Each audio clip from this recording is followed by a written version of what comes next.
Okay दोस्तों, so welcome to आज का सेशन। है ना। आज हम लोग थोड़ा और आगे बढ़ेंगे टू ओ ओ ओ ओ ओ ओ sorry sorry so sorry so sorry. या now you can, I hope I am audible now. Yes. Okay. हाँ। तो बेटा आज हम लोग जो शुरू करेंगे, आज हम लोग कुछ और चीजों को सीखेंगे जो हम लोगों ने फॉर्मूलेस बनाना शुरू किया था। के लिस्ट बनाया हम लोगों ने, एफ लिस्ट बनाया हम लोगों ने। तो वो फॉर्मूले लिस्ट में कुछ और चीजें हम लोग डिराइव करेंगे। ठीक है। तो right now we are just deriving a lot of things, we are just looking at a lot of things, और ये सारी चीजों की मदद से we will be getting a lot of things, trust me. ठीक है। तो चलिए एक काम करते हैं, सबसे पहले शुरू करते हैं विद वार्म अप एमसीक्यूज। आज मैं ज्यादा एमसीक्यूज आपको नहीं बता रहा हूं क्योंकि हम लोगों ने लास्ट लेक्चर में सिर्फ चीजों को स्ट्रॉन्ग बनाने की कोशिश किया था। हम लोगों ने कुछ खास नया नहीं सीखा था, कुछ खास नया आज सीखेंगे। ठीक है। तो पहले हम लोग थोड़े बहुत कुछ एमसीक्यूज देख लेते हैं। Let's see how many of you are able to remember whatever we have learn. ठीक है, चलिए देखते हैं। तो पहला एमसीक्यू कुछ इस तरह से आपके सामने आ रहा है। Output required to earn a given level of profit is determined through. Now this is just a game of फॉर्मूले। ठीक है। लेकिन फॉर्मूले को मैंने इधर उधर करके दे दिया है। ठीक है। फॉर्मूला मैंने बिल्कुल भी वैसा नहीं रखा जैसा कि हम लोग किसी किताब में नॉर्मली स्पीकिंग देख पाएंगे। यहां पे फॉर्मूला को मैंने शफल कर दिया, इधर उधर कर दिया। तो अब आपको सोचना है, दिमाग लगाना है, और उसके मुताबिक आपको आंसर ढूंढ के निकालना है। तो आंसर निकालने के लिए सबसे पहले क्वेश्चन को समझो, क्या पूछा है। Output required to earn a given level of product, यानी कोई एक पर्टिकुलर फिनिश गुड्स का आउटपुट जो मुझे चाहिए to earn a level of profit, कोई तो भी प्रॉफिट कमाने के लिए, है ना। मेरे ख्याल से ये लोग वो नंबर ऑफ, देखो प्रॉफिट कमाने के लिए तो गुड्स सेल करना पड़ेगा, और ये आउटपुट की बात कर रहे हैं यानी नंबर ऑफ यूनिट्स की बात कर रहे हैं। यानी they are asking about the number of units that we are required to sell to earn a particular amount of profit. That is what they are asking us. ठीक है। अब जरा सोच के देखिए, ये हम लोगों ने देखा हुआ है। कुछ याद कीजिए, हमने 2 टी बनाए थे। मुझे प्रॉफिट चाहिए, वो प्रॉफिट कमाने के लिए मुझे कितने नंबर ऑफ यूनिट्स सेल करने पड़ेंगे। कुछ तो भी हम लोगों ने फॉर्मूला देखा था, बस फॉर्मूला का शक्ल बदल दिया मैंने। ठीक है। अब आपको सोचना है।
कौन सा लग रहा है।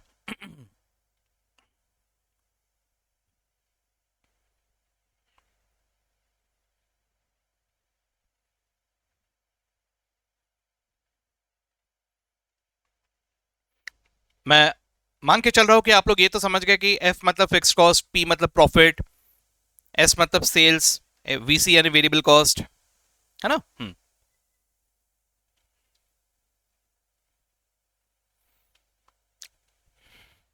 यू कैन अज्यूम हियर, एक साइलेंट अजम्पशन इस क्वेश्चन में है जो मैं आपको बता देता हूं, क्योंकि वो अजम्पशन लिए बगैर इस क्वेश्चन को सॉल्व नहीं किया जा सकता। तो मैं आपको बता देता हूं कि ये जो आपको डेटा दिया हुआ है, इसमें ये अज्यूम करना होगा कि fixed cost is given in total and profit is also given in total. ठीक है।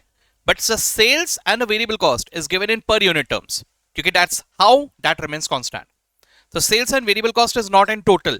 Sales and variable cost is per unit. ये silent assumption है इस क्वेश्चन में.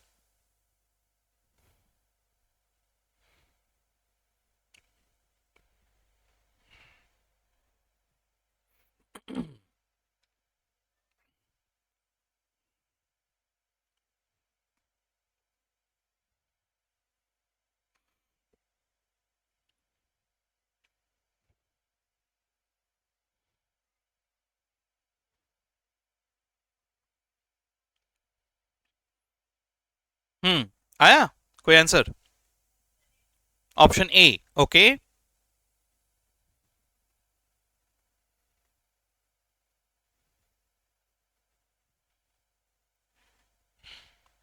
चलो ठीक है. Should I start?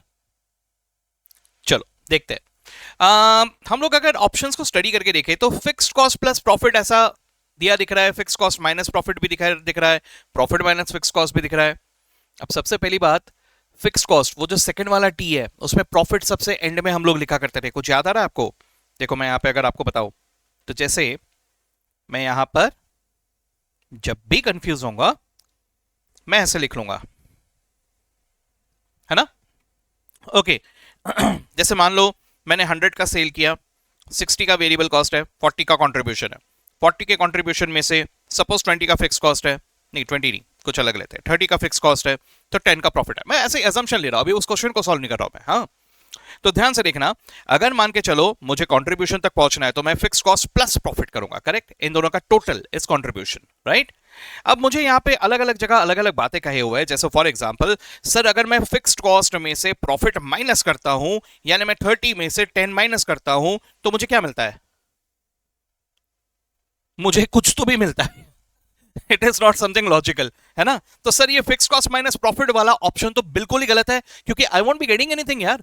दोनों मतलब कॉस्ट में से प्रॉफिट माइनस कर रहा हो, कॉस्ट में से प्रॉफिट माइनस कर रहा हो, कुछ भी. सो दिस इज समथिंग सेंसलेस, है ना? ओके सर, तो फिर प्रॉफिट माइनस फिक्स कॉस्ट कर देते हैं. वाह, ये तो और सेंसलेस है. 10 माइनस 30 करके देखो. अरे यार ऐसा थोड़ी होता है. तो ये बिल्कुल सेंसलेस ऑप्शन है, ये तो वैलिड ही नहीं है. तो वैलिड कौन से होंगे सर? सिर्फ ये वाले होंगे जहां पे मैंने फिक्स कॉस्ट में प्रॉफिट ऐड किया हुआ है. ठीक है? अब जरा सोच के बताओ, अगर मैं फिक्स कॉस्ट में प्रॉफिट ऐड करता तो मुझे क्या मिल रहा है? मुझे तो कंट्रीब्यूशन मिल रहा है. राइट? ओके. अब इसी तरह से जरा इसको स्टडी करो, है ना? सेल्स में से वेरिएबल कॉस्ट माइनस करने पे कंट्रीब्यूशन मिलेगा. अच्छा, सेल्स में वेरिएबल कॉस्ट प्लस करने से कंट्रीब्यूशन मिलेगा क्या? 100 प्लस 60? नहीं, है ना? ओके, चलो मैं मेरे क्वेश्चन में वापस आ रहा हूं. देखो, option A fix cost plus profit, ये तो कंट्रीब्यूशन है, divided by sales plus variable cost. Is it the correct answer? Doesn't look सही, है ना? प्लस वेरिएबल कॉस्ट थोड़ी होगा सर, सेल्स में से वेरिएबल कॉस्ट माइनस होगा. So A can not be the answer. B fix cost minus profit, invalid. Fix cost minus profit कुछ भी, ये तो है ही नहीं.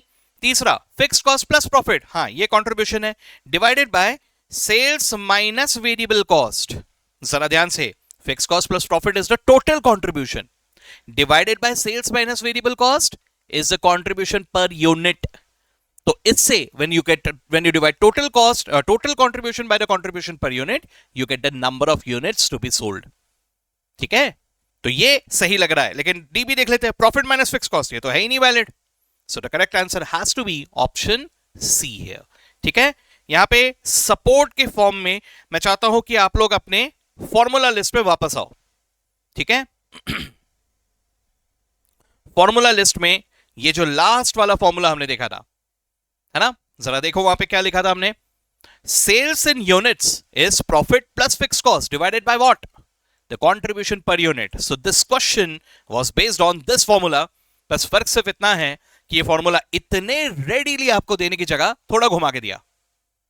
ठीक है? And that's what I see I will do. आप लोग तो इतना समझ सकते हो, है ना? हमारा इंस्टीट्यूट यही कर सकता है, थोड़ा बहुत घुमाने की कोशिश कर सकता है. राइट? यस, चलिए ये हुआ. अब आगे बढ़ते हैं टू द नेक्स्ट क्वेश्चन. ठीक है? Yes sir. For CVP analysis which of the following is not an assumption? ठीक है, नॉट वर्ड पे ध्यान देना, इनमें से कौन सा assumption नहीं है. ओके चलिए देखते हैं. Selling price per unit remains constant, कि variable cost per unit remains constant, कि fix cost per unit remains constant, कि पीवीआर रिमेन्स कांस्टेंट. तो इनमें से कौन सा सीवीपी एनालिसिस के लिए assumption नहीं है?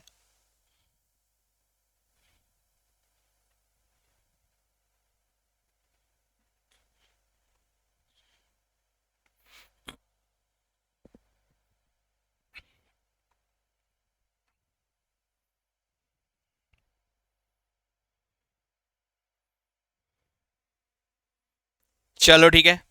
सो मेरे पास अभी तक ऑप्शन बी आ रहा है, ऑप्शन डी आ रहा है, ऑप्शन सी भी आ रहा है, बस ऑप्शन ए रह गया है. बेचारा. ओके. हाँ तो एक काम करेंगे हम लोग. आप लोगों ने के लिस्ट बनाया था. के लिस्ट, के list was about a constant list. Constant list का मतलब क्या है भाई? कॉन्स्टेंट लिस्ट मतलब अंडर सीवीपी एनालिसिस हम लोग कुछ कुछ चीजों को कॉन्स्टेंट अज्यूम कर रहे हैं. तो वो कौन सी चीजों को अज्यूम कर रहे हैं जरा देखो तो. जरा देखो, ओपन योर के लिस्ट. क्या क्या लिखा है वहां पे? सबसे पहला क्या लिखा हुआ है? Selling price per unit, that is assume to be constant. दूसरा क्या लिखा है? Variable cost per unit, that is also assume to be constant. तीसरा कंट्रीब्यूशन पर यूनिट, ऐसा लिखा है ना? उसके बाद क्या लिखा है? फिक्स कॉस्ट पर पीरियड या इन टोटल. पर यूनिट लिखा है क्या वहां पे? नहीं, फिक्स कॉस्ट पर यूनिट कभी कांस्टेंट नहीं होता, है ना? अच्छा उसी में आगे देखो तो लिस्ट में वीसीआर पीवीआर भी वही लिखा हुआ है शायद से, है ना? So the correct answer has to be option C. The odd one out here was the fix cost per unit. Fix cost per unit never ever remains constant. ठीक है, तो ये एक assumption हम नहीं लेते. हम फिक्स कॉस्ट को कांस्टेंट मानते हैं लेकिन that is for a particular period, that is in total, not per unit. ठीक है, तो that was the trick area here. Okay, let's move to the next question now. अब देखते हैं कितना ये दिमाग वाला क्वेश्चन है, प्योर दिमाग वाला क्वेश्चन है. This is not something that any रट्टा वाला या चतुर वाला बंदा सॉल्व कर पाएगा. At BEP we recover what. ठीक है, तो आपको यहां पर ये ऑप्शंस दिखाई दे रहे हैं. एट ब्रेक इवन पॉइंट हम क्या रिकवर करते हैं? ठीक है, ओके. तो ऑप्शन ए, हम लोग वेरिएबल कॉस्ट रिकवर कर लेते हैं सर. या ऑप्शन बी, सर हम फिक्स कॉस्ट रिकवर करते हैं सर.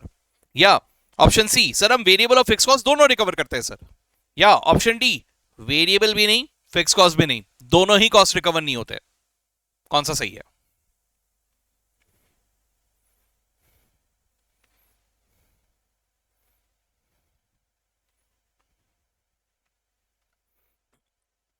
नाक मत कटने देना, ये मैंने ऑलरेडी समझाया हुआ है और मैं पूरी उम्मीद करता हूं कि आप लोगों को इसका आंसर आएगा.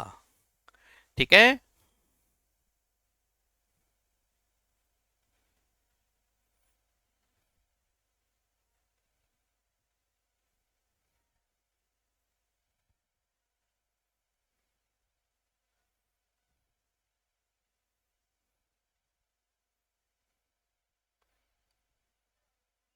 Option B. Okay,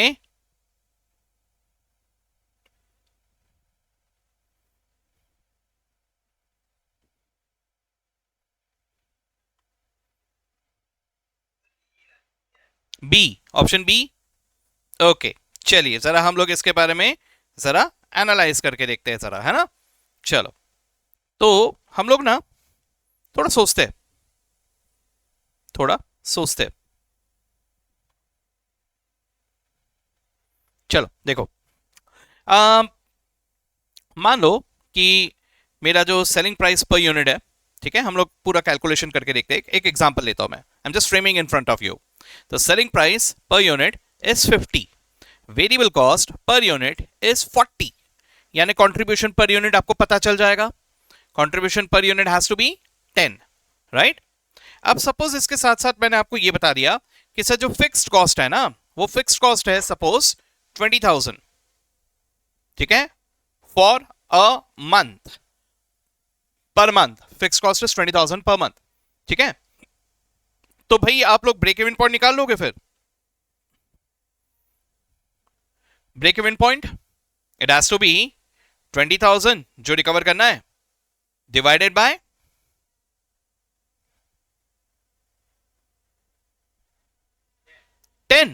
not 50, not 50 पक्का?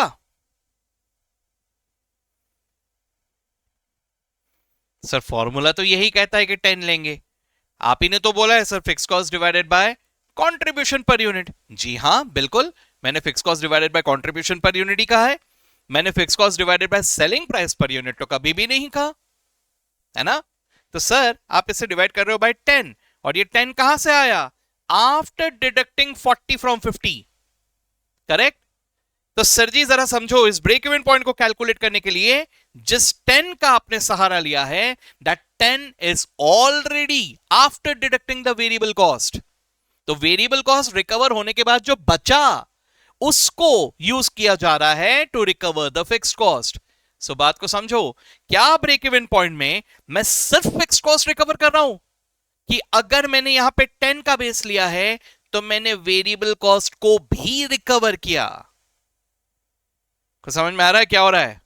Eight break even point you recover the variable cost as well as the fixed cost, यानी you recover the total cost. इसीलिए ब्रेक इवन पॉइंट में कहा जाता है कि there is no profit no loss. Zero profit zero loss का मतलब your sales is exactly equal to your total cost. समझे बात को? चलो वापस आ रहा हूं मैं अभी। So this was our question. So at this point, are we recovering only variable cost? No sir, variable cost तो recover हो ही रहा है क्योंकि we are taking contribution as a base, है ना। तो are we recovering only fixed cost? No sir, variable cost भी recover हो रहा है क्योंकि we are taking contribution as a base. So we are actually recovering variable cost as well as the fixed cost. ठीक है। ये question बनाने के पीछे बनाया हुआ है, ये कहीं से लिया नहीं है। ये बनाने के पीछे क्लियर एक ही इंटेंशन था कि आप लोग ये क्लियरली समझ पाओ, क्योंकि वो फॉर्मूला जो दिखता है वहां पे fix cost divided by contribution per unit दिखता है, तो हमारा ध्यान अक्सर न्यूमरेटर की तरफ जाता है कि we are recovering the fix cost. लेकिन योर ध्यान should also go to the denominator, जहां पे आप कंट्रीब्यूशन पर यूनिट ले रहे हो, that is after deducting the variable cost. So you are recovering both. ठीक है, रहेगा ध्यान में? चलो बहुत बढ़िया। नेक्स्ट, सबको याद है हम लोगों ने पूरा वो ग्राफ देखा था एंड में, है ना। तो उसके ऊपर question, angle of incidence arises at the point where, वो एंगल ऑफ इंसिडेंस बनता है वो कौन से पॉइंट के बाद एंगल ऑफ इंसिडेंस मुझे दिखाई देता है? जहां पर sales line intersects the variable cost line, कि sales line intersects the fix cost line, कि sales line intersects the total cost line, कि variable cost line intersects the fix cost line. कौन सा था यार वो पॉइंट, कौन सा था?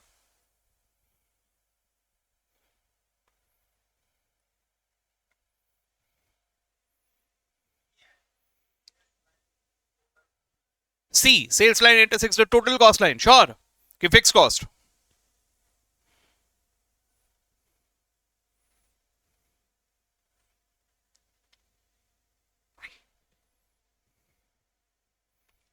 श्योर, पक्का? Well absolutely correct, it is sales line intersects the total cost line. बिल्कुल सही जवाब। ठीक है, now this question and the previous question is almost the same.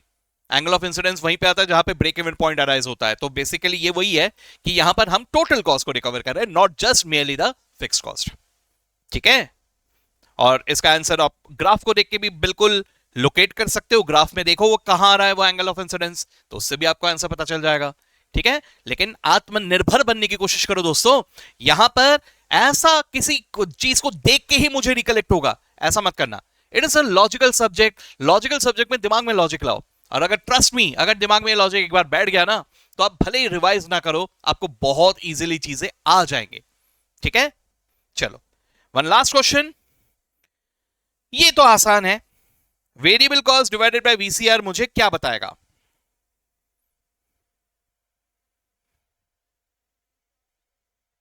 हाँ जी, ऑप्शन सी, सेल्स। मुझे लगा कंट्रीब्यूशन बताओगे तुम लोग सेल्स कह रहे हो। सेल्स पक्का? चलो ठीक है, कंफ्यूज भी नहीं हुए यार, बिल्कुल सही जवाब, it will give us the sales. ये तो देखा हुआ है, तो इतना सबको आ गया है ना। चलो इतना तो रिकलेक्ट हो गया सर, अब जल्दी से आगे बढ़ते हैं टू आगे का जर्नी, है ना।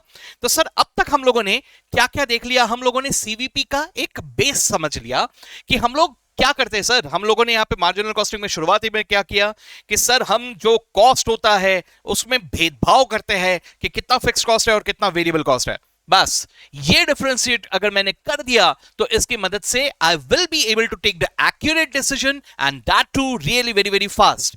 इसके लिए मैंने देखा थोड़ा रिलेशंस की वॉल्यूम के साथ क्या क्या चेंजेस आते हैं और वो वॉल्यूम के साथ मेरे ब्रेक इवन पॉइंट में क्या फर्क पड़ता है, पीवीआर में क्या फर्क पड़ता है, वीसीआर में क्या फर्क पड़ता है, फिक्स कॉस्ट में क्या फर्क पड़ता है, ये सब चीजें हम लोगों ने स्टडी की।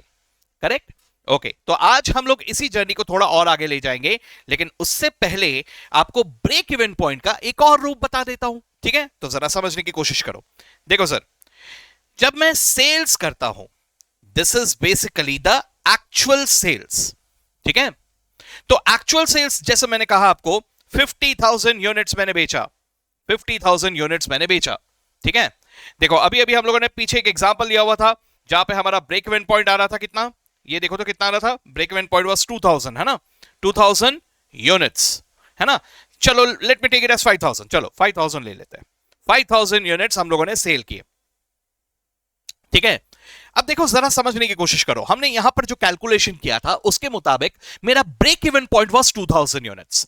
Now what do you mean by that? अगर मैं 2000 units, that is my minimum target, अगर मैं 2000 यूनिट्स बेच पाता हूं मतलब मैंने सारे खर्चे रिकवर कर लिए। और इसी का मतलब यह भी है कि that is my minimum sales. मुझे कम से कम 2000 यूनिट्स तो बेचना ही पड़ेगा, अगर वो ना बेचूं तो I will B into losses. लेकिन इसका एक और मतलब यह भी निकल आया कि जैसे ही मैंने 2000 यूनिट्स बेच दिए, अब कमाई शुरू, अब प्रॉफिट कमाना शुरू, है ना। तो जरा ध्यान से देखो सर, कैन आई से कि 5000 यूनिट्स में से 2000 यूनिट्स तो खर्चे रिकवर करने में निकल गए। Can I say so? 2000 units तो खर्चे रिकवर करने में निकल गए, तो बचे हुए 3000 यूनिट्स पे मैं कमा रहा हूं। ओके, सो इसका मतलब यह हुआ कि ये जो 2000 है ये क्या है, this is the break even point, और ये जो 3000 है अबव ब्रेक इवन पॉइंट जितना मैंने बेचा, इसे हम कहते हैं मार्जिन ऑफ सेफ्टी, एमओएस। ठीक है, लेकिन इसकी मदद से जरा समझने की कोशिश करो, चाहे मैं बीपी की बात करूं चाहे मैं एमओएस की बात करूं, can I say both are part of the actual sales. यानी एक्चुअल सेल्स को ही मैं दो हिस्सों में डिवाइड कर देता हूं। ठीक है, एक्चुअल सेल्स में से कुछ हिस्सा होगा ब्रेक इवन सेल्स और बचा हुआ हिस्सा होगा मार्जिन ऑफ सेफ्टी। ठीक है, यह समझ में आ गया? तो सर अगर मैंने आपको कहा कि 5000 यूनिट्स मेरे सेल है, तो इसमें से कुछ हिस्सा ब्रेक इवन पॉइंट होगा और बचा हुआ हिस्सा has to be margin of safety. तो इसका मतलब अगर मैंने आपको कह दिया कि ब्रेक इवन पॉइंट इज 2000, तो आपको यह समझ में आ जाना चाहिए, बोलने की जरूरत नहीं पड़नी चाहिए कि एमओएस हैज टू बी 3000। ठीक है, ओके। अब इसी की मदद से जरा समझने की कोशिश करो, हो सकता है कि मैं आपको यह छुपा दूं। अब हमारा इंस्टीट्यूट कुछ भी कर सकता है भाई, ये चीजों को घुमाने में एक्सपर्ट है, तो हो सकता है कि मैंने आपको एक्चुअल सेल्स के साथ साथ एमओएस दे दिया। तो सर क्या इस रास्ते से मैं बीपी ढूंढ के निकाल सकता हूं? ऑफ कोर्स निकाल सकता हूं, 3 का फैमिली है सर, 3 में से 2 पता चल जाएगा तो तीसरे को मैं ढूंढ के निकाल ही लूंगा। तो sir can I say one thing कि sir MOS is equal to actual sales minus break even point. Can I say so? तो उसी तरह से can I also say that break even point is actual sales minus MOS. सही है क्या sir? लिख सकते हैं हम ऐसा? और इसकी मदद से एक तीसरा फॉर्मूला आप मुझे बता सकते हो क्या क्या होना चाहिए? ये दोनों को देखते हुए एक तीसरा फॉर्मूला बताओ मुझे।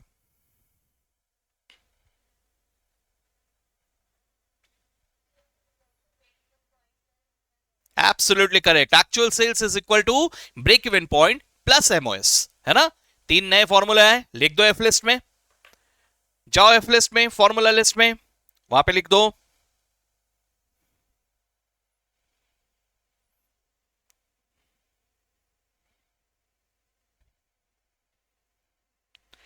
अब जब मैं सेल्स की बात कर रहा हूं ना, तो उसमें यह क्लैरिफाई करना जरूरी है कि हम यूनिट्स की बात कर रहे हैं कि रुपीस की बात कर रहे हैं, क्योंकि सेल्स को यूनिट्स में भी कहा जा सकता है, सेल्स को रुपीस में भी कहा जा सकता है।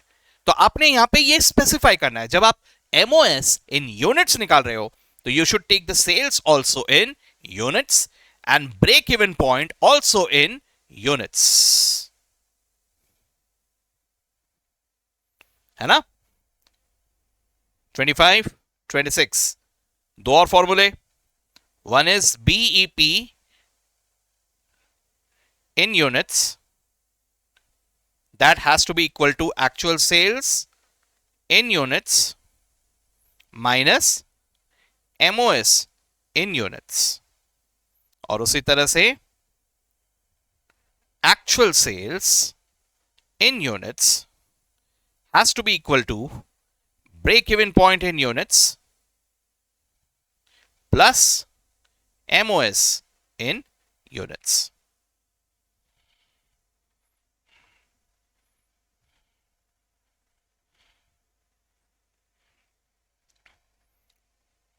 $27, $28, $29 सर इसी को बेस रखते हुए मैं और फॉर्मूला बना सकता हूं, MOS in rupees, MOS in rupees is what, अरे सर वही होगा और क्या होगा, actual sales in rupees minus BEP in rupees.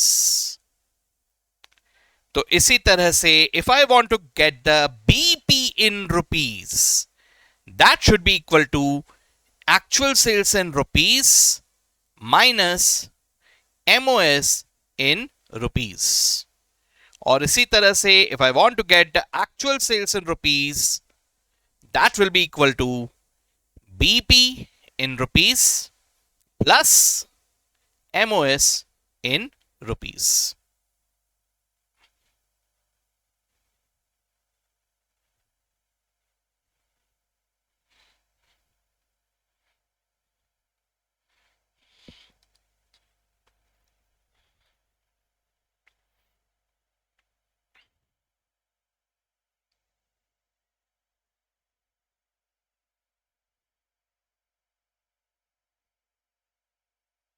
ठीक है,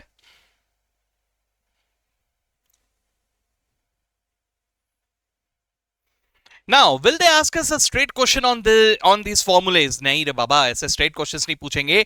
These are all the details that they will use to hide the details. उनको सीधे सीधे डिटेल देना पसंद नहीं है, उनको चीजें छुपाना पसंद है, तो ऐसे अलग अलग तरीके से ये छुपा सकते हैं. ठीक है, चलो देखो वापस आ रहा हूं मैं यहाँ पे. नाउ यहां पर एक और चीज बता रहा हूं, जरा ध्यान से देखो. अगर मैं आपको कह रहा हूं कि एक्चुअल सेल्स इज 5000 यूनिट्स, जिसमें से break even sales is 2000 units, और इसी का मतलब एमओएस इज 3000 यूनिट्स. अब देखो घुमाने का तरीका, मतलब क्वेश्चन में सीधा सीधा मुझे डेटा नहीं देना है, थोड़ा घुमा के देना है, तो वो कैसे घुमाया जा सकता है, जरा ध्यान से देखो. कहने से कि मैं इसका भी रेशियो निकाल सकता हूं सर. देखो जरा सर, 2000 बाय 5000 कितना आ रहा है, ये 40% है. तो कभी कभी मैं ऐसा भी कह सकता हूं कि break even point is 40% of sales, है ना. और जरा ध्यान से देखो, अगर मैंने ये कहा तो मैं ये भी रेशियो निकाल सकता हूं. ये रेशियो कितना आएगा, देखो एमओएस सेल्स का कितना परसेंट दिख रहा है आपको, 3000 5000 का परसेंट 60%, करेक्ट. तो सर इससे मुझे एक चीज क्लिक हो रहा है सर, कहना है कि ये दोनों का टोटल इज ऑलवेज 100%, है ना. तो इसका मतलब क्या हुआ सर, मुझे किसी क्वेश्चन में आपको ना ब्रेक इवन पॉइंट छुपाना है. Break even point is a very important data, इसकी मदद से बहुत सारी चीजें आते हैं. तो ब्रेक इवन पॉइंट मुझे सीधे सीधे आपको नहीं देना है, तो मैं कैसे छुपाऊंगा उसे, maybe I can hide it with the help of the MOS. और उसमें भी मुझे अगर आपको घुमाना है तो मैं एमओएस डायरेक्टली देने की जगह आपको एमओएस का रेशियो दे दूंगा. मैं आपको दे दूंगा कि एमओएस रेशियो इज 60%. अब क्वेश्चन में आपको एक्चुअल सेल्स दे दूंगा और मैं बता दूंगा कि MOS ratio is 60%. So if MOS ratio is 60%, then what should be BP? BP has to be 40%. कुछ समझ में आया? तो ऐसे चीजों को, ऐसे डेटा को घुमाया जा सकता है. ठीक है, so we are just looking, we are just exploring the things. अलग अलग तरीके से क्या क्या हो सकता है वो एक्सप्लोर कर रहे हैं. ठीक है, ये एक्सप्लोरेशन आप लोग पूरा कंप्लीट कर लो. आज कोशिश करते हैं कंप्लीट करने की, नहीं हुआ तो मैक्स टू मैक्स कल तक कंप्लीट करेंगे हम लोग. तो ये जैसे ही कंप्लीट हो जाए उसके बाद हम लोग देखेंगे क्वेश्चंस. आने दो फिर, उसके बाद मुझे पूरा कॉन्फिडेंस है कि ये पूरा एक्सप्लोर अगर हमारा कंप्लीट हो गया तो मॉड्यूल के क्वेश्चंस आपके लिए हो जाएंगे। ठीक है, बस इतना है कि जैसा मैं कह रहा हूं वैसा पूरी तरह से बिना किसी कंजूसी के सॉल्व करते हुए चलो, सोचते हुए चलो, लिखते हुए चलो। ठीक है, मैं आपको ये यकीन दिला रहा हूं, आप लोग अभी पहला चैप्टर है, अभी नहीं समझ में आएगा, धीरे धीरे समझ में आएगा। मॉड्यूल के questions will be super easy for all of you. हाँ, of course there will be some questions that can be really very tricky. मतलब हमारा इंस्टीट्यूट तो जाना जाता है भाई, ट्रिकी क्वेश्चंस बनाने के लिए जाना जाता है। ठीक है ना, तो वो क्वेश्चंस को हमें थोड़ा शायद जूझना पड़ेगा, लेकिन otherwise the regular normal questions आराम से सॉल्व कर लोगे आप लोग। ठीक है, चलो ये हुआ, ये मैंने कुछ और बताया आपको अभी, है ना। अब इसके साथ साथ जरा ध्यान से, अब मैं बीपी में वापस आ रहा हूं। सर हम लोगों ने बीपी का जो फॉर्मूला देखा है वो हम लोगों ने देखा है बीपी इन यूनिट्स, हम लोगों ने तो बीपी इन यूनिट्स देखा है। अभी अभी आपने बताया कि बीपी भी सेल का ही एक हिस्सा है। अगर ये सेल का हिस्सा है तो जैसे मैं सेल्स को यूनिट्स में भी कह सकता हूं, रुपीस में भी कह सकता हूं, तो उसी तरह से बीपी भी यूनिट्स में भी होना चाहिए, रुपीस में भी होना चाहिए। तो सर रुपीस में कैसे निकालूंगा? ओके चलो डिराइव करते हैं फॉर्मूला। ठीक है, चलो डिराइव करते हैं।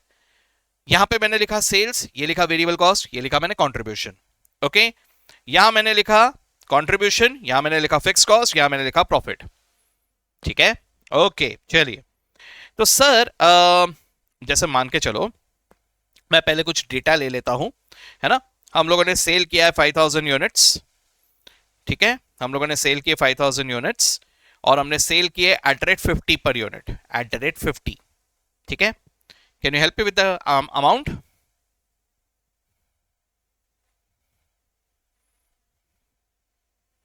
कितना आ रहा है? 2,50,000। सर वेरिएबल कॉस्ट जो है ना वो है 5000 units at the rate 40। Can you help me with the amount? 2 lakhs। Sir इसका मतलब कंट्रीब्यूशन जो होगा वो होगा 5000 यूनिट्स एट रेट 10 या 50,000। करेक्ट। अब इसी कंट्रीब्यूशन को मैंने यहां पे लिख दिया 50,000। ठीक है, फिक्स्ड कॉस्ट हम लोगों ने यहां जो फिक्स कॉस्ट लिया था वही ले रहा हूं मैं, 20,000 a month. This is for a month. हाँ, सो मैंने फिक्स कॉस्ट ले लिया 20,000 से, मेरा प्रॉफिट आ गया 30,000। करेक्ट, तो ये आ गया मेरा प्रॉफिट। ओके चलो ठीक है सर। अब हम लोगों ने यहां पर एक चीज जो सीखा हुआ है वो ये सीखा हुआ है कि सर अगर मैं आपको प्रॉफिट दे दूं तो मैं ये डेटा को यूज करके कहीं ना कहीं पहुंच सकता हूं सेल्स तक, है ना। चलो मुझे एक बात बताओ, सबसे पहले मुझे यहां पे वीसीआर और पीवीआर बता दोगे आप लोग? वीसीआर कितना है और पीवीआर कितना है? वीसीआर है,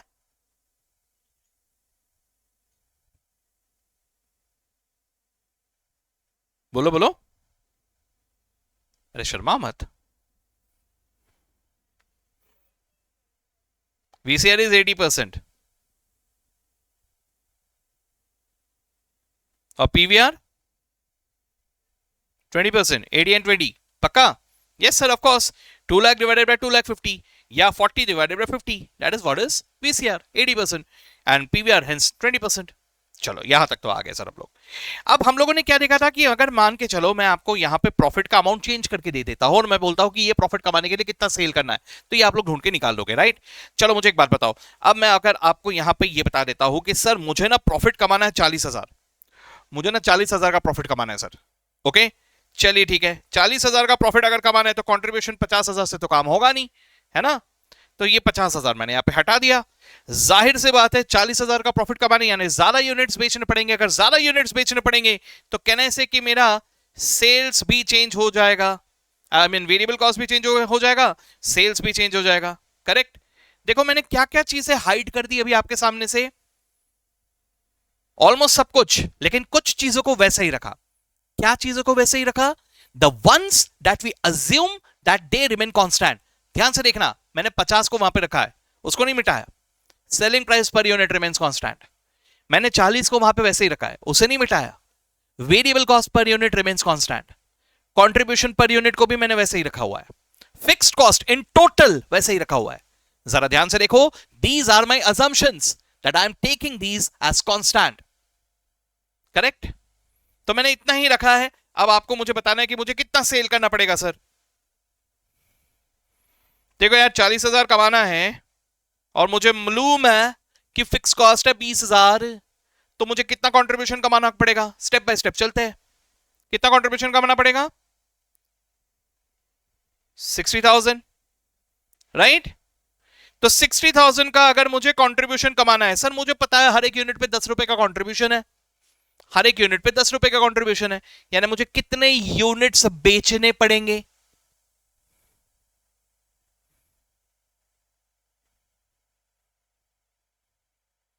$60,000 टोटल है, हर एक यूनिट पे 10 रुपए, तो कितने यूनिट्स बेचने पड़ेंगे? 6,000। ये आ गया? कहना ऐसे ही वही 6,000 इधर भी आएगा, वही 6,000 इधर भी आएगा। भाई कंट्रीब्यूशन तो उन्हीं यूनिट्स पे कमा रहा हूं ना जो मैंने बेचा है, राइट? सो सर अभी अभी हम लोगों ने क्या किया? प्रॉफिट प्लस फिक्स कॉस्ट जो था 60,000 उसको डिवाइड किया by the contribution per unit. इससे मुझे क्या मिला? The number of units that we are required to cell.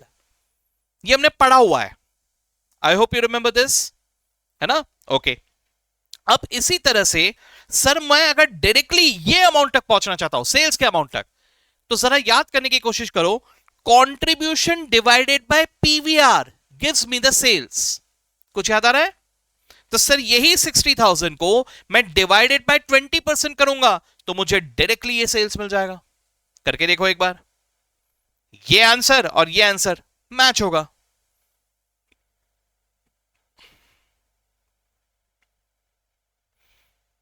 आ रहा है? तो सर मुझे इतना तो पता है कि कंट्रीब्यूशन डिवाइडेड बाय पीवीआर किया तो मुझे सेल्स मिल जाता है, करेक्ट?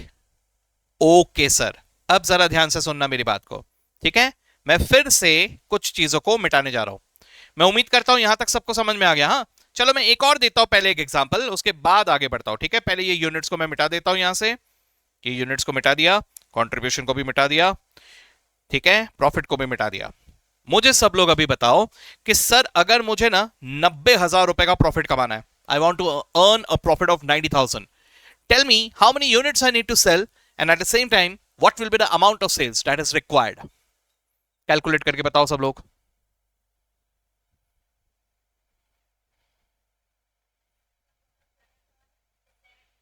11,000 यूनिट्स, ओके, एंड 5,50,000, पक्का? Now that's the purpose, that's the intention of CVP. CVP में accurate answer fast आना चाहिए, यही इंटेंशन है। इसी पॉइंट ऑफ व्यू से हम लोग इसे सीख रहे हैं कि आगे चल के कहीं पे भी अगर कोई कंपिटिटिव माहौल आया then we should be able to answer it. मतलब this is not as a student, huh? I don't want you to think here as a student. I want you to think here as a professional. आप business में किसी एक बहुत बढ़िया post पे आ चुके हो, किसी एक मल्टीनेशनल कंपनी के बहुत ही रिस्पॉन्सिबल पोस्ट में हो, and you are required to take the decision and you are competing with others, तो you need to take the accurate decision, और वो भी सुपर फास्ट। तो वो सोचते हुए आपको ये सीखना है, जस्ट एग्जाम पास करना हमारा इंटेंशन नहीं है, राइट? चलो ठीक है सर, हाँ जी यहां तक आ गया आपका, ओके। अब मैं यहां पर एक चेंज करने जा रहा हूं और उसके मुताबिक आप लोग मुझे बताइए क्या होगा। Sir what will be the point where I will be having zero profits? Zero profit, zero loss, nothing, ठीक है? तो ये कौन से पॉइंट में होगा सर? ये कैलकुलेट करना है। 2,000 यूनिट्स में होगा, that was my break even point I think, है ना? So break even point is that point where we are having zero profit zero losses, right? तो सर मेरा यहां पर कंट्रीब्यूशन होना चाहिए 20,000, और अगर 20,000 का कंट्रीब्यूशन होना चाहिए तो यही डिवाइडेड बाय 10 करूंगा तो यहां पे आ गया आंसर 2,000, मतलब यहां पर भी होना चाहिए 2,000, मतलब यहां पर भी होना चाहिए 2,000, राइट? ओके अब जरा ध्यान से वही लॉजिक लगाते हुए can I say that contribution divided by PVR gives me the directly the sales, है ना? तो जरा ध्यान से देखो, 20,000 डिवाइडेड बाय 0.2 करूंगा, 20% करूंगा, तो I should directly get the sales. कितना आ रहा है? 1 लाख, राइट? सो सर ये 20,000 डिवाइडेड बाय पीवीआर करूंगा तो I will directly get that sales where the profit is zero. तो exactly this sales is my break even point in rupees. Sir break even point कोई नया अलग चीज नहीं है, break even point is my sale only. ये मेरा ही सेल है, लेकिन ब्रेक इवन पॉइंट मेरे सेल का वो वाला पार्ट है जहां पर मैंने उतना अगर सेल कर लिया, so I am recovering all my cost and hence I am making zero profits. I am reaching out to that boundary line. ठीक है, so that is my break even point. Break even point मेरे ही cell का वो boundary line है जहां पर आई am making zero profits. मतलब अगर मैं यहां पर ऐसा एक स्केल बनाऊं, सर मैंने यहां पर सेल करना शुरू किया, 1 2 3 4 5 6 सेल कर रहा हूं, है ना. सो ब्रेक इवन पॉइंट मेरे उस सेल्स का वो वाला पार्ट है, वो बाउंड्री लाइन है जहां पर मैंने सारे के सारे कॉस्ट रिकवर कर लिए. ठीक है, तो इसके ऊपर अगर मैं गया तो यहां पर मैं प्रॉफिट कमा रहा हूं, इसके नीचे अगर मैं रहा तो यहां पे मुझे हो रहा है लॉस. सो ब्रेक इवन पॉइंट मुझे बता रहा है about that boundary line. Got it? Okay sir. तो अभी अभी जो हम लोगों ने कैलकुलेट किया है उससे हम लोग ये बीपी इन रुपीज का फॉर्मूला निकाल सकते हैं. सर मुझे बताना ये 20,000 कहां से आया था? कैन आई से 20,000 was nothing but the fixed cost, है ना. तो फिक्स्ड कॉस्ट को मैंने किस चीज से डिवाइड किया? By the PVR. और इससे मुझे क्या मिला? Directly the sales at which the profit is zero. So इससे मुझे अभी पता चलता है break even point in rupees का formula. What is the formula? Fixed cost divided by PVR. Okay, please try to understand. वहां पे लिखा जरूर जाता है फिक्स्ड कॉस्ट, लेकिन actually if you interpret it, then that fixed cost profit अगर zero है, so that is actually the contribution. क्योंकि at break even point you will earn exactly that much contribution that is enough to pay off your fixed cost. जरा ध्यान से यहां पर इसको base रखते हुए देखो आप लोग, आपने कितना कंट्रीब्यूशन कमाया? 20,000. that is enough to pay only your fixed cost. ठीक है, ध्यान रखना. ओनली फिक्स कॉस्ट जब मैं कह रहा हूं तो वही आपका एमसीक्यू वाला बेस आ जाएगा शुरुआत में कि सर इस पॉइंट में तो मैं सिर्फ फिक्स कॉस्ट ही पे कर रहा हूं. अरे वेट, कंट्रीब्यूशन का बेस ले लो भाई. Contribution is already after variable cost. ठीक है ना. सो सर यहां मैं ये देख रहा हूं कि this is that point where contribution is equal to the fixed cost. यानी मैं एग्जैक्टली उतना कंट्रीब्यूशन कमा रहा हूं कि मैं फिक्स कॉस्ट को पे ऑफ कर पाऊं, है ना. सो जब मैं यहां पे फिक्स कॉस्ट लिख रहा हूं ना, this is actually the contribution that you are writing, और उस कंट्रीब्यूशन को पीवीआर से डिवाइड किया, you are getting the sales. ठीक है, I hope you got it. This is the next formula that you got. Okay, तो इस formula को भी लिख दो अभी एफ लिस्ट में. फॉर्मूला लिस्ट में आ जाओ.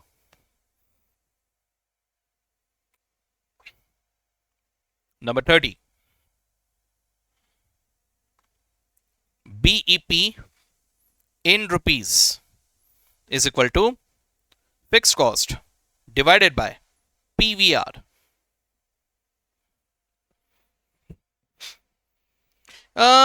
Okay, अब इसी के मदद से can you derive the formula of PVR by looking at the formula of BP? And 32, I also want you to derive the formula of fixed cost. निकालो जरा, let's see.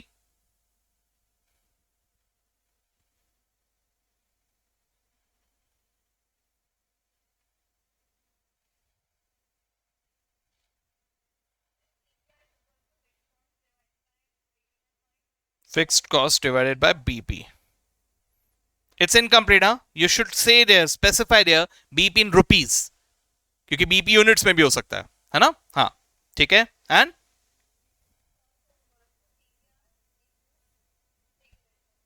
BP in rupees है ना, तो BP in rupees into PVR, that's what is fixed cost. ठीक है, ध्यान में रहेगा ये सब. कल आपको शुरुआत में जो एमसीक्यूज पूछूंगा उसमें यही सब चीजें पूछूंगा, सब ध्यान में रखना आपको. ठीक है. And let me tell you one thing, अगर हम लोग सच में एक्सप्लोर कर रहे हैं, then even if we forget this, even if we don't revise the formulas, we will be able to derive them. We should be able to derive them, right? और ये धीरे धीरे होगा, एकदम से तो नहीं होता है, धीरे धीरे हो जाएगा लेकिन. ठीक है, चलो ग्रेट. यहां तक हो गया सर हमारा, है ना. ओके, तो break even point in rupees भी हम लोगों ने कैलकुलेट कर लिया. यहां तक तो हम लोगों ने आ गया, और हम लोगों ने इसके साथ साथ ये भी डिस्कस कर लिया कि what is margin of safety. ठीक है. ओके, चलिए ठीक है सर, यहां पर ना कुछ एक बात अब समझने की जरा कोशिश करते हैं हम लोग, ठीक है। Just give me a minute, मैं बता रहा हूं। ओके, तो अब हम लोग पहले कुछ कैलकुलेशंस करते हैं और उसकी मदद से फिर हम लोग कुछ और एक बात इंटरप्रेट करने की कोशिश करेंगे। Now we will be diving into some areas जिसके ऊपर इंस्टीट्यूट बहुत ज्यादा मंथन करने के बाद कुछ अगर क्वेश्चन बहुत ट्रिकी बनाना है उन्हें, तो इन चीजों का इस्तेमाल करके उसे बनाएगा। और ट्रस्ट मी, अगर ये वाले चीजों जो अभी हम लोग पढ़ने जा रहे हैं इनको अगर इंस्टीट्यूट ने यूज कर लिया तो ज्यादातर बच्चे इंडिया में ये कहेंगे कि पेपर हार्ड आया, मार्जिनल कॉस्टिंग का क्वेश्चन तो हार्ड आया, ठीक है। तो ऐसे एक एरिया में अभी हम लोग डाइव इन करने जा रहे हैं जिसमें बच्चे हार्ड कहेंगे लेकिन आप हार्ड नहीं कहोगे, क्योंकि आप लोग उस चीज को अभी डिस्कस कर ले रहे हो। तो जरा ध्यान से सुनना और इसको समझना, ठीक है। मैं बिल्कुल भी एक्सपेक्ट नहीं कर रहा हूं कि आप लोग एक दिन में एक्सपर्ट बन जाओगे, लेकिन एटलीस्ट शुरू तो किया, प्रैक्टिस के साथ तो बनेंगे, है ना। तो ध्यान से सुनना, वेरी इंपॉर्टेंट एरिया, ठीक है। इसको समझने के लिए मुझे थोड़े पहले एग्जांपल्स लगेंगे। तो मैंने एग्जांपल में सेलिंग प्राइस मान लिया वही 50, वेरिएबल कॉस्ट मान लिया मैंने 40 पर यूनिट, हाँ per unit, per unit, and fixed cost मैंने मान लिया 20,000 पर मंथ, ठीक है। ओके, तो इसकी मदद से हम लोगों ने जो कैलकुलेट कर लिया था, आई am taking the same data again. VCR हमारा आ रहा था 80%, पीवीआर हमारा आ रहा था 20%, सीपीयू आ रहा था 10 पर unit, break even point in units कितना आ रहा था, और break even point in rupees कितना आ रहा था, बताइए। बीपी इन यूनिट्स आ रहा था 2000 यूनिट्स, और बीपी इन रुपीज क्या आ रहा था 1 लाख। हम लोगों ने ये ऑलरेडी कैलकुलेट कर लिया है इसके पहले वाले एग्जांपल में, है ना। तो ये हमारे सामने इस तरह का डेटा है। ओके, अब मैं आपको यहां कुछ यूनिट्स बताने जा रहा हूं जो इसने, ये बंदे ने सेल किया है in the month of Jain, ठीक है, in the month of Jain. चलो देखते हैं। सर जैन में अगर मान के चलो केस वन, केस वन इसने 1500 यूनिट्स ही बेचा है सर, ओनली ही could sell 1500 units. Okay, case two इसने 2000 यूनिट्स ही बेचे सर। केस थ्री इसने 3250 यूनिट्स बेचे। केस फोर इसने 6400 यूनिट्स बेचे। केस फाइव इसने 12780 यूनिट्स बेचे, ठीक है। ऐसे मैंने 5 अलग अलग केसेस आपके सामने लेके रखे हुए हैं, ठीक है। अब आपको यहां पे कैलकुलेट करना है सेल्स, आपको कैलकुलेट करना है वेरिएबल कॉस्ट, आपको कैलकुलेट करना है कंट्रीब्यूशन, फिर आपको माइनस करना है यहां से फिक्स्ड कॉस्ट, और आपको निकाल लेना है प्रॉफिट, ठीक है। Will you be able to do it? कर लोगे कैलकुलेशन? आपके पास सेलिंग प्राइस पर यूनिट भी है, वेरिएबल कॉस्ट भी है, और this is for the month of Jan, तो फिक्स कॉस्ट कितना लेना है ये भी आपको पता है, आपके पास रेशियोज भी है, सब कुछ है। बस आपको प्रॉफिट तक पूरा डिटेल कैलकुलेशन एक बार करना है, ठीक है। चलो कितने देर में कर लोगे? 2 मिनट में हो जाएगा? नहीं, चलो 4 मिनट, ठीक है, डू इट।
हो गए सारे कैलकुलेशंस? ओके, नाउ मैं आपको सीधा डायरेक्टली प्रॉफिट या लॉस का अमाउंट बताऊंगा, आप लोग क्रॉस चेक करके मुझे बताना यही आ रहा है कि नहीं, ठीक है? Ready all of you? Sir पहले में मुझे लॉस आ रहा है 5,000 का, करेक्ट? दूसरे में जीरो प्रॉफिट जीरो लॉस, ठीक है? तीसरे में मुझे प्रॉफिट हो रहा है 12,500 का,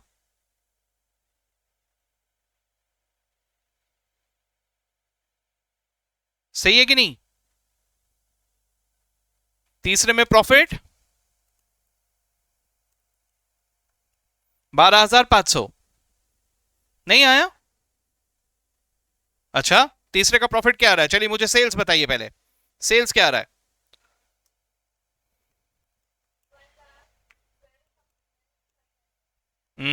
तब तो गलत किया। 3250 @ 50 कितना होगा? सेलिंग प्राइस तो 50 है ना?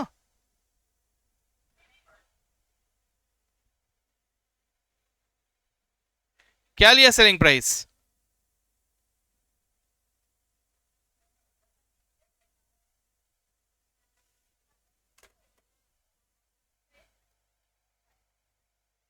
एक मिनट मुझे आवाज नहीं आ रहा है, एक मिनट। हाँ अब बोलो।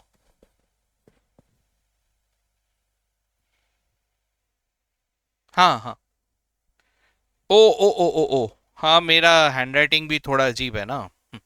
मेरा हैंडराइटिंग ये 3 था एक्चुअली, ठीक है? इसको थोड़ा अच्छे से लिखता हूँ, ये अब ठीक है? हाँ हाँ, ठीक है ना, कर लो अभी, कर लो जल्दी करो।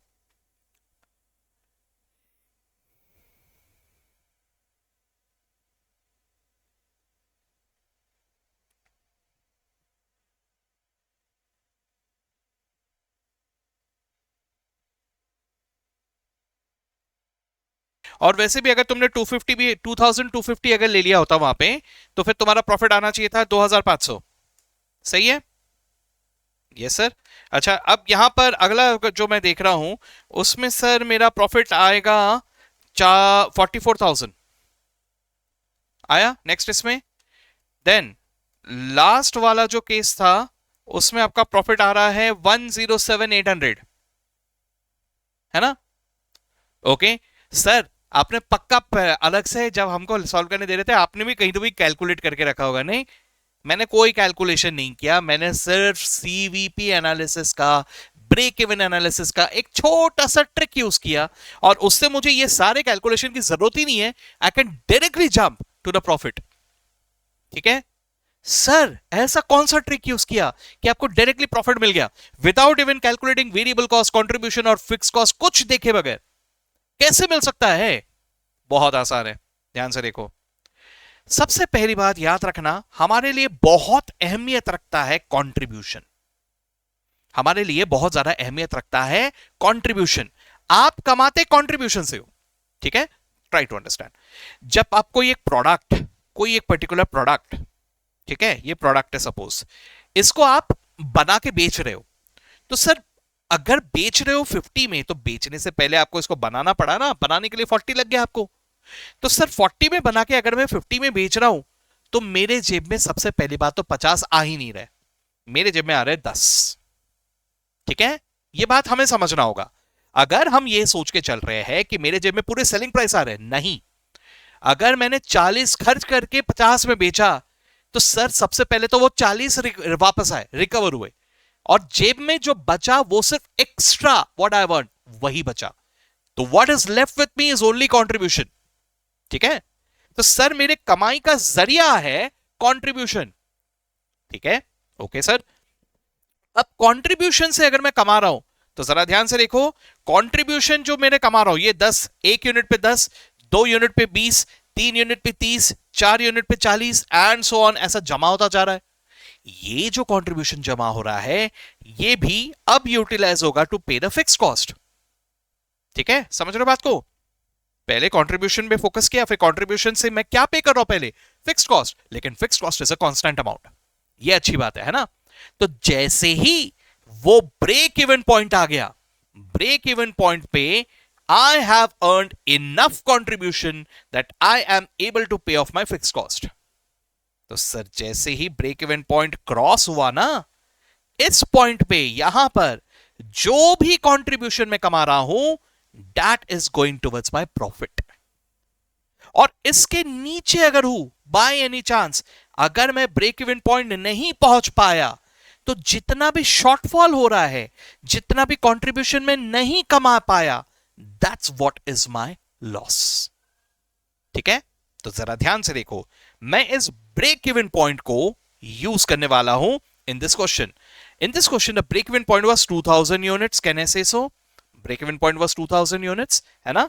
तो मैंने यहां पे क्या किया? Let me tell you. देखो सर, यहां पर मैंने बस 2000 यूनिट से इनको कंपेयर किया। What is happening here? Sir मैं 2000 यूनिट्स नहीं बेच पाया, 500 यूनिट्स कम हुए, है ना?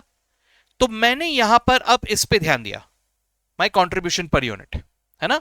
तो सर 500 यूनिट्स कम बेचे ना, तो वो 500 यूनिट्स का कॉन्ट्रीब्यूशन इज माई लॉस। ठीक है, लॉस कैसे बोल सकता हूं सर? सर क्योंकि मैं ब्रेक इवन पॉइंट पे नहीं पहुंच पाया, I am below break even point. अगर बिलो ब्रेक इवन पॉइंट हो यानी I am into losses. So मैंने कितना कम बेचा sir? 2000 was break even point, 1500 बेचा यानी 500 कम बेचा। तो वो 500 पे जो कंट्रीब्यूशन में नहीं कमा पाया, दैट्स माय लॉस। ठीक है, यहां तो ब्रेक इवन पॉइंट पे है इसलिए इसको तो जीरो मान लिया हम लोगों ने, यहां पे तो प्रॉफिट और लॉसेस जीरो। यहां अगर आप देख रहे हो तो can I say you are at a margin of safety of 1250 units, है ना? 2000 के ऊपर जो है that is what is margin of safety. So आपका margin of safety is 1250 units. तो मार्जिन ऑफ सेफ्टी में जो कंट्रीब्यूशन कमाया है, that is what is your profit. ध्यान से देखना, 1250 इंटू 10, यही आपका प्रॉफिट था, राइट? अब इसी तरह से केस 4 को देखो, 6400, ब्रेक इवन पॉइंट के ऊपर कितने हो आप?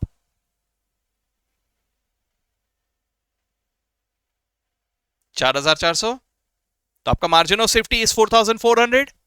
सो वो 4400 पे जो हमने कंट्रीब्यूशन कमाया, दैट्स माय प्रॉफिट। 4400 इंटू 10, देख लो आ रहा है। अब इसी तरह से लास्ट वाला देखो, लास्ट वाले में आप लोग खुद सोचो,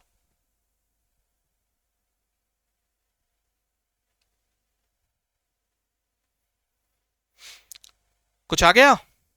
तो सर कैन आई से समथिंग कि मैंने कुछ एक डिराइव किया सर, मार्जिन ऑफ सेफ्टी पे जो भी मैं कंट्रीब्यूशन कमा रहा हूं, that is my profit. Margin of safety में मैंने जो भी कंट्रीब्यूशन कमाया, that is my profit. And what is margin of safety? Margin of safety is nothing but part of my sales, है ना? सो सर एमओएस को मैं units में भी डिफाइन कर सकता हूं, और एमओएस को मैं रुपीस में भी डिफाइन कर सकता हूं, correct? One by one let's see. अभी अभी हम लोगों ने एमओएस को यूनिट्स में देखा हुआ था, राइट? तो अगर मैं एमओएस को यूनिट्स में रखते हुए आगे बढ़ूं, then in that case how will I get my profit directly? तो can I say MOS in units multiplied by the contribution per unit will directly give me the profit. अभी अभी हम लोगों ने यही किया है, एमओएस इन यूनिट्स निकाला और उसको कंट्रीब्यूशन पर यूनिट से मल्टीप्लाई कर दिया, we got a profit, right? और इसी तरह से एमओएस इन रुपीस, अब देखो ये सेल्स है ना? सेल्स को अगर मैं पीवीआर से मल्टीप्लाई करूं, सेल्स को अगर मैं पीवीआर से मल्टीप्लाई करूं तो मुझे कंट्रीब्यूशन मिलता है। तो सर एमओएस सेल्स को अगर मैं पीवीआर से मल्टीप्लाई कर रहा हूं तो मुझे एमओएस का कंट्रीब्यूशन मिल रहा है, and that's what is my profit. MOS में कमाया हुआ contribution is what is my profit. ठीक है, चलो इसको भी टेस्ट करके देखते हैं एक बार, है ना? आ जाओ भाई, ये हमारा जो क्वेश्चन था इसमें आ जाते हैं। ठीक है, चलो मुझे यहां का सेल बताना जरा कितना था, थर्ड वाले का सेल्स।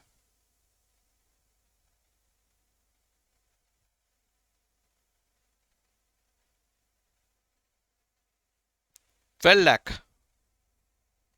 12 लाख ना?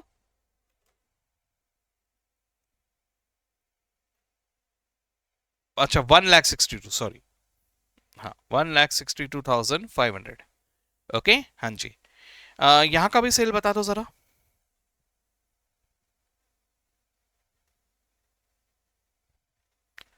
2 लाख सेल्स बता रहे हो ना मुझे? 6,400 में नहीं, 3,20,000 क्या किया? हाँ, तो 12,780 का भी बता दो सेल्स।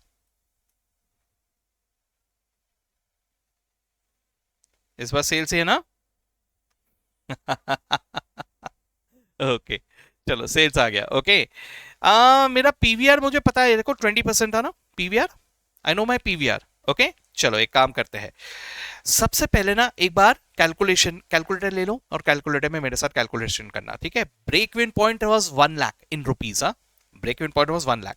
तो एक काम करो, 162,500 इज माई एक्चुअल सेल्स, इसमें से माइनस करो 1 लाख ब्रेक इवन सेल्स। तो जो मिला ये क्या है? 62,500 क्या है?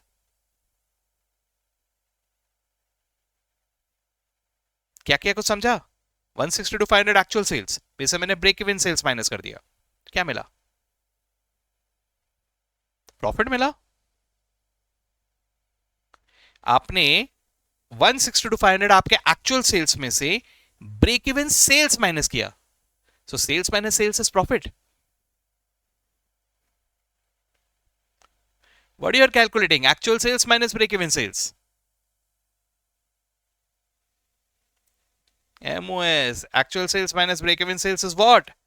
अभी भी लिखा था ना हम लोगों ने यही formula, actual sales minus break even sales is MOS, है ना? तो यहां आपने कैलकुलेट कर लिया एमओएस। ओके, यहां आपने कैलकुलेट कर लिया एमओएस। एमओएस कितना है सर? 162,500 माइनस 1 लाख, यानी 62,500 is my margin of safety sales. ठीक है, अब ये मैंने रुपीज में लिया हुआ है ना? तो सर समझो, 1,62,500 इज माई टोटल सेल। इस टोटल सेल में से 1 lakh is break even sale and 62,500 is the MOS sale. ठीक है, तो जरा ध्यान से आप लोग इसको अभी समझने की कोशिश करो। देखो, एक फ्रेश पेज ले रहा हूं मैं।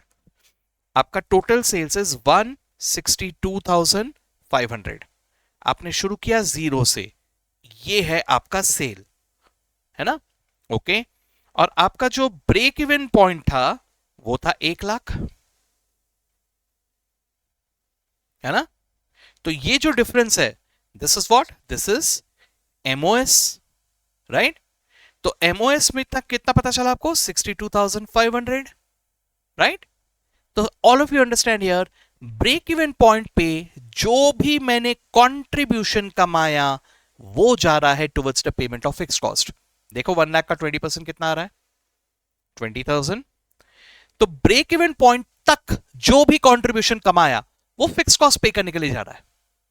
Till break even point whatever contribution you are earning वो फिक्स कॉस्ट पे करने के लिए चला जा रहा है। तो जैसे ही मैंने ब्रेक इवन पॉइंट क्रॉस कर लिया, एमओएस में आ गया।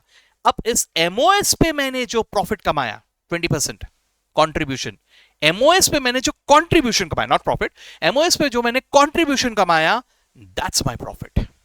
निकालो जरा 62,500 का 20%, यही था प्रॉफिट, यही आ रहा था प्रॉफिट वहां पे,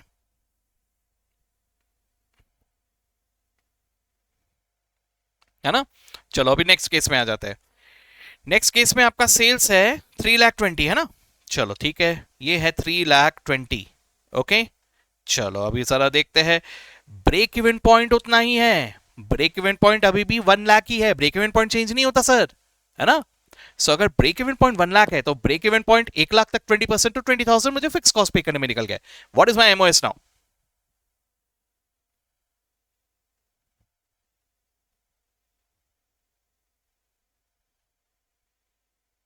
एमओएस, एमओएस,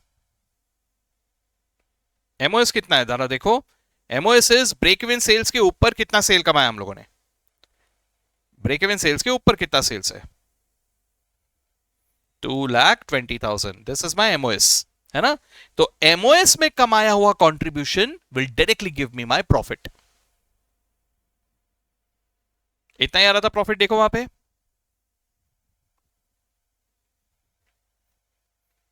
ओके, अब एक और केस देख लेते हैं, ठीक है?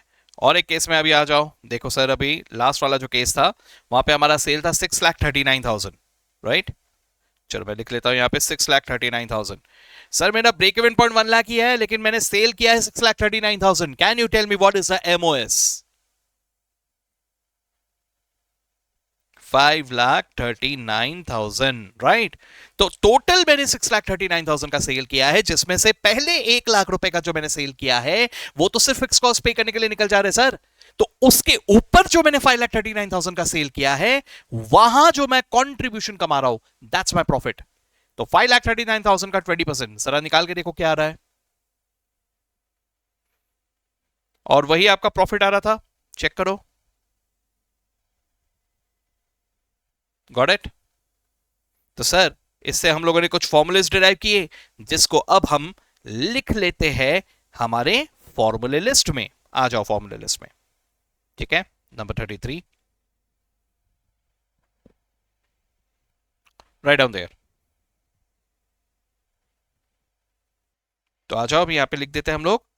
सबसे पहले write down there, profit is equal to MOS in units multiplied by contribution per unit. MOS में कमाया हुआ कंट्रीब्यूशन कैलकुलेट करने के लिए मैंने एमओएस अगर यूनिट्स में लिया तो उसे मैं कंट्रीब्यूशन पर यूनिट से मल्टीप्लाई कर रहा हूं टू गेट अ प्रॉफिट, ठीक है। अब जैसे ही मैंने यहां ये लिखा, और दो फॉर्मूलेस आपको बनाने हैं। बताइए अभी एमओएस इन यूनिट्स कैसे कैलकुलेट करूंगा?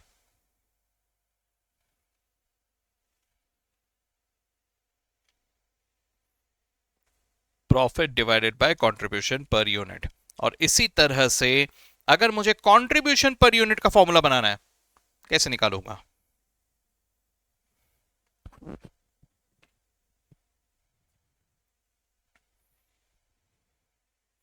Profit divided by MOS in units, not per unit, in units, ठीक है।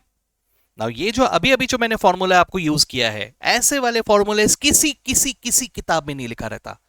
Forget module, forget the notes available in the market. आप बड़े बड़े किताबों को देख लोगे तो कहीं पे भी नहीं मिलेगा। और ऐसे चीजों को इंस्टीट्यूट यूज कर सकता है to frame a tricky one, ठीक है। क्योंकि ज्यादातर जन क्या करते हैं, ज्यादातर जन अपनी सोच को लिमिट कर देते हैं to the particular book. Sir ये किताब में जितना लिखा है मैं इसके ऊपर सोचूंगा नहीं। और इंस्टीट्यूट ऐसे ही लोगों की तलाश करता है कि कितने जन लिमिटेड पढ़ के आए हैं, चलो भाई इनको ट्रिकी क्वेश्चन पूछते हैं। हर बार नहीं पूछता इंस्टीट्यूट, लेकिन कभी कभार ऐसे ट्रिकी क्वेश्चन वो पूछ सकता है जिसको लोग कहते हैं हार्ड आया पेपर, है ना। तो बेटा यही है वो हार्ड वाले चीजों का जड़। इसको समझ लो, अगर समझ लोगे तो फिर आपको बराबर आंसर आएगा, ठीक है। क्लियर है ये बात? चलो ठीक है। अब इसी तरह से आ जाओ भाई अगले फॉर्मूले में। अगला फॉर्मूला मैं लिख देता हूं नंबर 36। नंबर 36 में मैं लिख देता हूं प्रॉफिट, फिर से प्रॉफिट इज इक्वल टू, ठीक है, एमओएस इन रुपीज। ये सेल है सर, सेल का हिस्सा है एमओएस, है ना।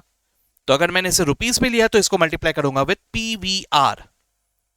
एमओएस में कमाया हुआ कंट्रीब्यूशन इज माय प्रॉफिट।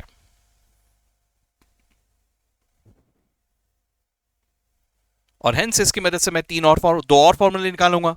सबसे पहले मुझे बताइए एमओएस इन रुपीज का फॉर्मूला, और उसके बाद मुझे बताइए पीवीआर का फॉर्मूला।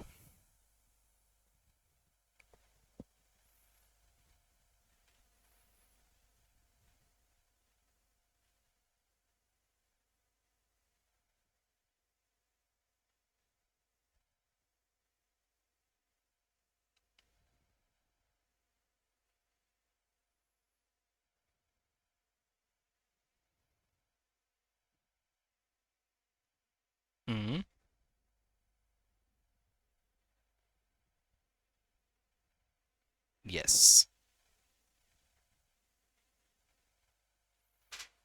ठीक है। These are the so called very very tricky formulas. इसको अच्छे से याद रखना पड़ेगा हमें, ठीक है। और अगर याद ना करे, देखो दो बातें होती है, या तो ये फॉर्मूलेस हम लोग मगअप कर ले, याद कर ले, और दूसरा जो मैं प्रेफर करता हूं अप्रोच वो ये है कि कोई फॉर्मूला बैकअप करने की जरूरत नहीं, just keep in mind the concept. ठीक है, जब जरूरत पड़े फॉर्मूला डिराइव कर लेंगे सर। ठीक है, यस। चलो, तो यहां तक हम लोगों ने समझ लिया। ठीक है, चलिए बहुत अच्छी बात है। अब हम लोग यहां पर एक दो चीजें और आप लोगों को बता देता हूं, फिर हम लोग रुक जाएंगे। आई होप की एनर्जी लेवल है अभी भी कि थक गए? पढ़ पाओगे एक दो चीजें और 100%? चलो ठीक है, तो फिर मैं आप लोगों को ब्रेक इवन पॉइंट के कजन्स से मिला देता हूं थोड़ा। ब्रेक इवन पॉइंट के कजन्स भी है। ठीक है, मतलब ये जो हम लोग ब्रेक इवन पॉइंट निकालते हैं ये तो अपना नॉर्मल वाला ब्रेक इवन पॉइंट हो गया, लेकिन इसके कुछ कजन्स है। तो वो कजन्स में कौन कौन आते हैं? चलिए, कजन नंबर 1 कौन है भाई? कजन नंबर 1, इसका नाम है कैश ब्रेक इवन पॉइंट। ठीक है, क्या नाम है इसका? Cash break even point. अच्छा, क्या होता है सर ये? चलिए देखते हैं जरा। चलिए, मैंने अभी अभी आपको बताया कि selling price is 50 and variable cost is 30, so contribution is 20 per unit, है ना? ओके, ये मैंने आपको बताया। और मैंने अभी अभी आपको बताया कि fix cost is 20,000 per month. Okay, 20,000 per month. Okay, अगर ये 20,000 पर मंथ है ना, तो मैं आपको ना इसके बारे में डिटेल बताता हूं। देखो, ये जो 20,000 है इसमें क्या क्या है। इसमें मैं एक्चुअली रेंट दे रहा हूं 10,000, नहीं, रेंट में दे रहा हूं 5,000। ठीक है, मैं इसके अलावा सर सैलरी दे रहा हूं हर महीने के 2,000। ठीक है, सस्ता है सैलरी, हैवी कोई एम्प्लॉइज है। और उसके अलावा मुझे डेप्रिसिएशन लग रहा है हर महीने का 13,000। सर असेट्स बहुत महंगे सर, तो डेप्रिसिएशन 13,000 लग रहा है। तो ये जो है, ये तीनों मिला के मेरा कितना हो गया? 20,000 पर मंथ। तो ये है मेरा फिक्स कॉस्ट, है ना? ओके, हम लोगों ने अभी अभी जो ब्रेक इवन पॉइंट कैलकुलेट किया वो ये देखा कि सर ये 20 तो मैं रिकवर कर रहा हूं, यानी वेरिएबल कॉस्ट तो रिकवर कर ही रहा हूं। हर एक यूनिट को जब मैं 50 में बेच रहा हूं, यानी मैं वेरिएबल कॉस्ट तो रिकवर कर ही ले रहा हूं। और हर एक यूनिट पे मैं वेरिएबल कॉस्ट रिकवर करने के बाद 20 रुपए बचा भी ले रहा हूं। राइट? सोचने का तरीका समझे कैसे किया? सर हर एक यूनिट को अगर मैं 50 में बेच रहा हूं, यानी वेरिएबल कॉस्ट के ऊपर बेच रहा हूं, यानी वेरिएबल कॉस्ट तो रिकवर कर ही रहा हूं, और उसके ऊपर मैं 20 रुपए और एडिशनली बचा भी रहा हूं। लेकिन वो मेरे जेब में बच नहीं रहे सर, क्योंकि मुझे फिक्स कॉस्ट देखना है। तो ये जो 20 का कंट्रीब्यूशन कमा रहा हूं, इससे मैं ये देख रहा हूं कि मैं फिक्स कॉस्ट कब रिकवर कर पा रहा हूं। अच्छा, एक मिनट, मैं यहां पे शायद चेंज कर दिया मैंने इसको। मैं इसको वापस से वही वाला बना देता हूं। वेरिएबल कॉस्ट मैंने शायद 40 लिया था एंड कंट्रीब्यूशन मैंने शायद 10 लिया था। तो I am coming back to the same example.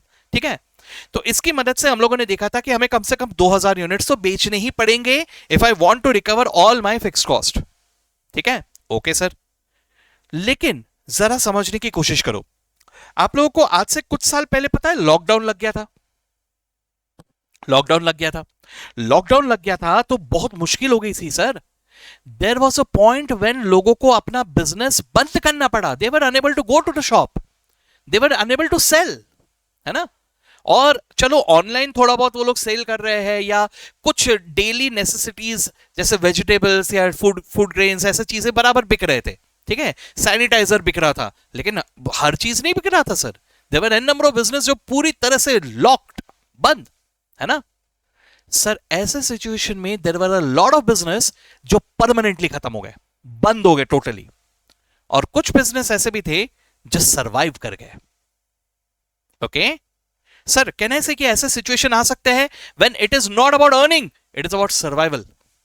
Okay, recession का सिचुएशन आ सकता है, ऐसे ही कोई इमरजेंसी आ गया, लॉकडाउन लग गया, ऐसे सिचुएशन में you just have to survive. और ऐसे सर्वाइवल के वक्त instead of thinking about all the fix cost, you just need to think about the cash fix cost. क्योंकि देखो, ये सारे फिक्स कॉस्ट में एक ऐसा आइटम आपको नजर आ रहा है जिसके लिए आपको पैसे इमीडिएटली किसी को देने नहीं पड़ेंगे। यू डोंट हैव टू पे डेप्रिसिएशन टू एनीवन। हाँ, लेकिन रेंट देना पड़ेगा, सैलरी देना पड़ेगा। करेक्ट? तो sir, cash break even point is that point where we are not recovering whole, but at least we are recovering our cash fix cost. Cash fix cost मतलब वही fix cost जो मुझे पैसे देने पड़ेंगे। ठीक है, अब जरा बताना 20,000 में से कैश फिक्स कॉस्ट कितना है?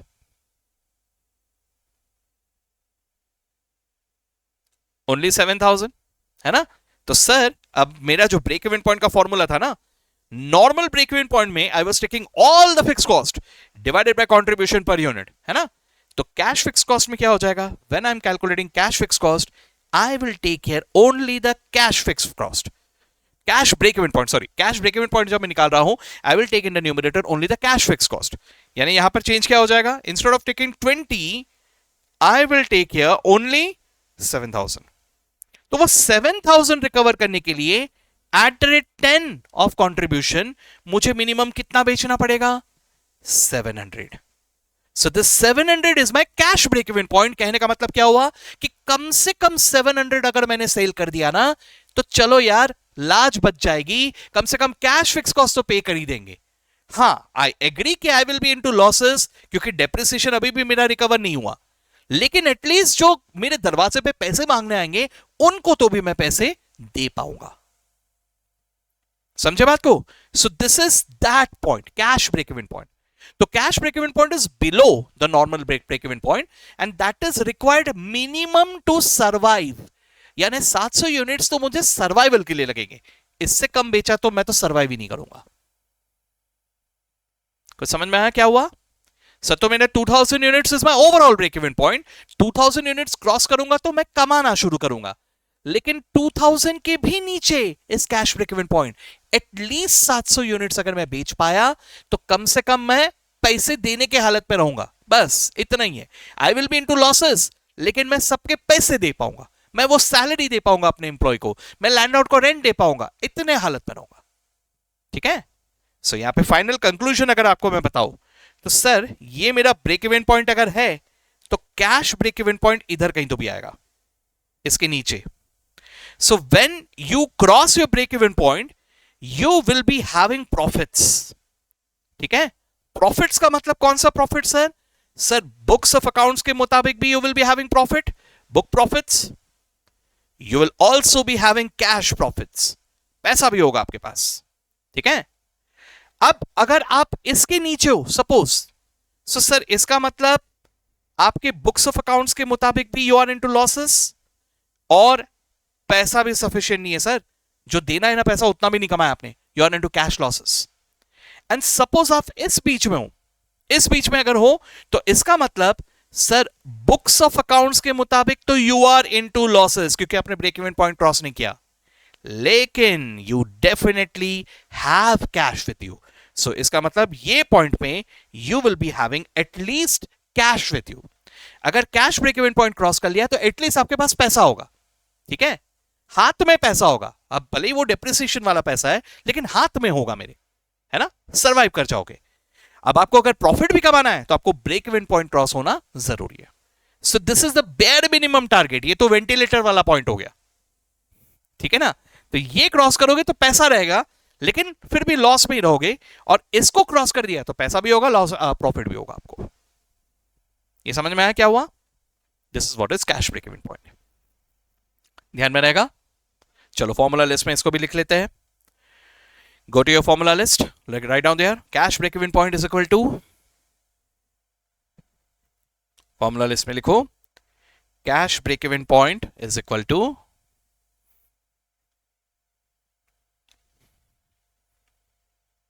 क्या होगा formula? Cash fix cost divided by CPU. अगर हम लोग cash break even point in units निकाल रहे हैं तो डिवाइडेड बाय सीपीयू। और वहीं पे अभी मुझे बताओ अगर cash break even point in rupees निकालना है तो सर बीपी सेल, वो यूनिट्स पे भी निकल सकता है, रुपीज में भी निकल सकता है। तो सर अगर मुझे कैश बीपी इन रुपीज निकालना हो तो फॉर्मूला क्या होगा? सोच के बताओ तो जरा। लॉजिकल है।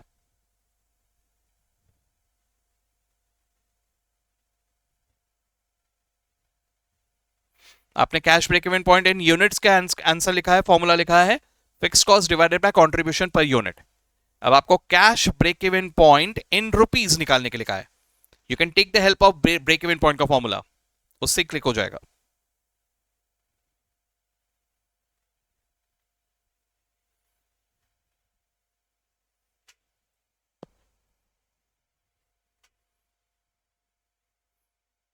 क्या होना चाहिए?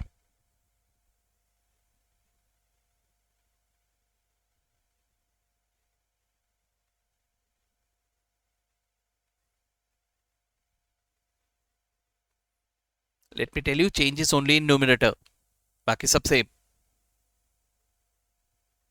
न्यूमिनेटर में फिक्स कॉस्ट की जगह क्या आ जाएगा? Cash fix cost divided by, it will remain same जो ब्रेक इवन पॉइंट में यूज किया था, divided by PVR. So cash break even point divided by, sorry, cash fix cost divided by PVR.